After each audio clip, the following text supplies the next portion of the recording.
విద్యార్థులు we love రీడింగ్లో భాగంగా ఈరోజు మనం ఒక మంచి కథను నేర్చుకుందాం. కథ పేరు చీమ మిడత. ఒక అడవిలో ఓ జీవనది పారుతోంది. అక్కడ జంతువులన్నీ ఆనందంగా ఉన్నాయి. అసలే ఎండాకాలం. ఆహారం కోసం ఎవరి తిప్పలు వారివి.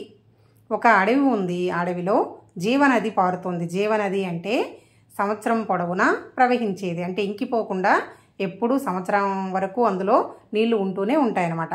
అక్కడ జంతువులన్నీ ఆనందంగా ఉండేవి. ఎందుకు ఆనందంగా ఉంటాయి?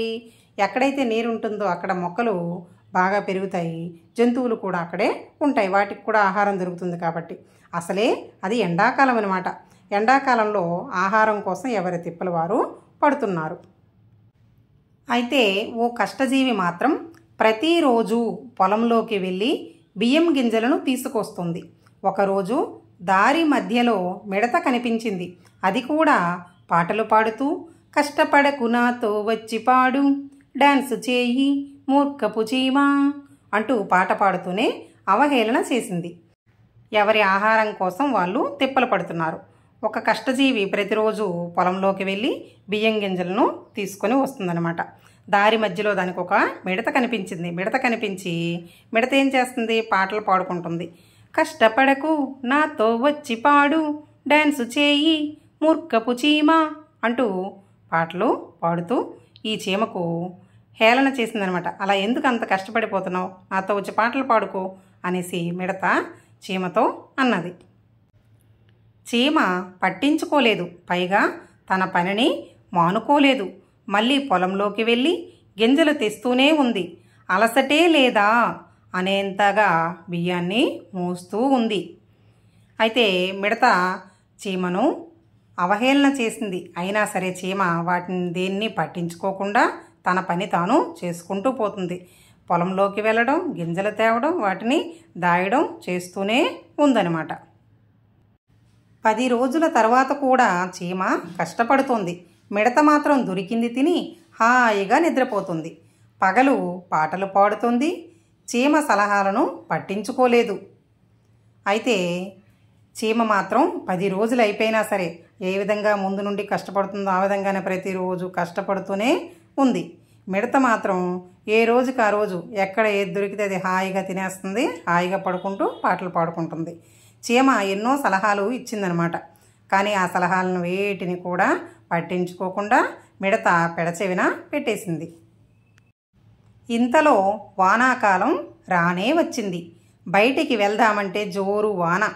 తిండి దొరకలేదు. మిడతకు కష్టాలు మొదలయ్యాయి. పస్తులు ఉంటోంది. పాటలు పాడటం మానేసింది. దిగులుగా ఉంది. రోజంతా తిండి లేదు. నీరసం వచ్చింది. అయితే ఎప్పుడైతే ఎండాకాలం అయిపోయిందో, ఎండాకాలం అయిపోయిన తర్వాత వర్షాకాలం వచ్చింది. వర్షాకాలం వచ్చిన తర్వాత బయటికి వెళ్దామంటేనే అవటం లేదు. ఎందుకు? జోరున వర్షం అనేది ఆగకుండా కురుస్తూనే ఉంది. తిండి ఎక్కడ దొరకటం లేదు. మిడతకప్పుడు కష్టాలు మొదలయ్యాయి. మొదటంతా ఏం చేసింది? ఎండాకాలం అంతా హాయిగా ఎగురుతూ గెంతుతూ పాటలు పాడుతూ ఏ రోజు దొరికిందో ఆ రోజు తింటూ ఉందన్నమాట. ఎప్పుడైతే వర్షాకాలం వచ్చిందో దానికి దాచుకోలేదు కదా ముందు నుండి ఆహారాన్ని, కాబట్టి దానికి ఆహారం లేదు. అప్పటి నుండి పస్తులు ఉంటుందన్నమాట. అంటే ఏమీ తినడం లేదు. పాటలు కూడా పాడడం మానేసింది. ఎందుకు? నీరసంగా అయిపోయింది కదా, కాబట్టి పాటలు పాడడం మానేసింది. రోజంతా తిండి లేకుండా నీరసంగా ఉంది. ఇంతలో చటుక్కున చీమ గుర్తుకొచ్చింది. గుర్తుకొచ్చిన తడవే చీమ ఇంటికి వెళ్ళింది. చీమగారు అంటూ మిడత ఇంట్లోకి అడుగెట్టిందో లేదో హాయిగా పాటలు పాడుతోంది చీమ. అయితే మిడతకి ఆహారం లేక నీరసించిపోయింది. అప్పుడు నీరసించిపోయిన తర్వాత అప్పుడు టక్కున వెంటనే దానికి చీమ గుర్తుకొచ్చింది. చీమ రోజు దాచేది కదా ఆహారం పట్టుకెళ్ళి, ప్రతిరోజు అలాగ కష్టపడుతూనే ఉంది ఎండాకాలం అంతా. కాబట్టి చీమ గుర్తుకొచ్చింది. గుర్తుకొచ్చిన వెంటనే చీమ ఇంటికి మిడత వెళ్ళింది. వెళ్ళి వినయంగా చీమగారు అని పలకరించింది. పలకరిస్తుంటే చీమ ఏం చేస్తుంది? హాయిగా పాటలు పాడుకొని ముందు నుండి దాచిపెట్టుకున్నదంతా తినుకొని హాయిగా గడుపుతుందనమాట కాలం. మిడత తలదించుకుంది. సిగ్గుపడింది. నేను పెద్ద తప్పు చేశా. పాటలు పాడుతూ ఇతరులను కించపరచకూడదని తెలిసింది. నీ అంత ముందు చూపు లేదు. ఆకలితో ఉన్నా, దయచేసి సాయం చేయి అన్నది. అలా అనకు, తప్పు తెలుసుకున్నావు అని చీమ అన్నదనమాట. మిడత ఏం చేసింది, తలదించుకుందనమాట చీమ దగ్గరికి వెళ్ళి. నాకు సిగ్గేస్తుంది, నేను చాలా పెద్ద తప్పు చేశాను, ఎండాకాలం అంతా హాయిగా పాటలు పాడుకుని ఏ రోజు దొరికింది ఆ రోజే తింటూ ముందు చూపు లేకుండా ప్రవర్తించాను, అందుకే ఇప్పుడు నాకు ఈ దుస్థితి ప్రాప్తించింది, నాకు చాలా ఆకలిగా ఉంది, దయచేసి చీమ నాకు కొంచెం సాయం చెయ్యి, నాకు ఏదో తినటానికి పెట్టు అనేసి వేడుకుంది చీమ దగ్గరికి వెళ్ళి మిడత.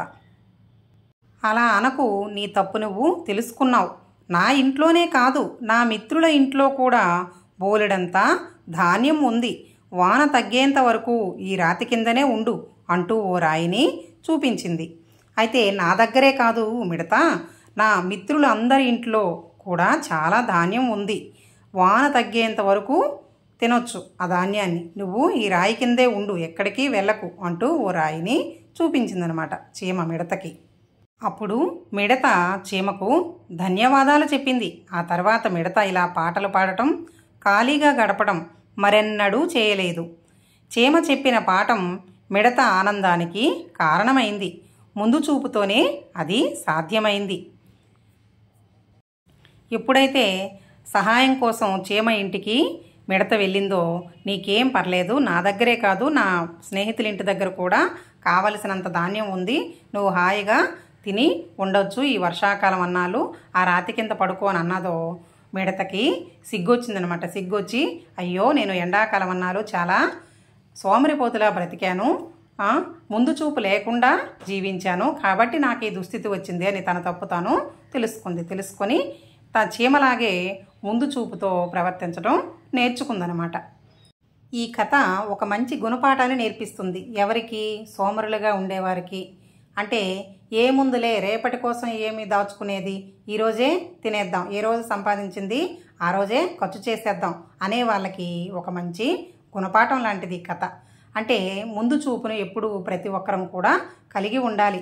ఈరోజు సంపాదించిన దానిలో కొంత రేపటి కోసం దాచుకోవాలి. చీమల్లా శ్రమపడ్డం, కష్టపడ్డం అనేది నేర్చుకోవాలి. రేపటి కోసం ముందు చూపును కలిగి ఉండాలి అనేది ఈ కథ మనకు నేర్పిస్తుంది. ఓకేనా?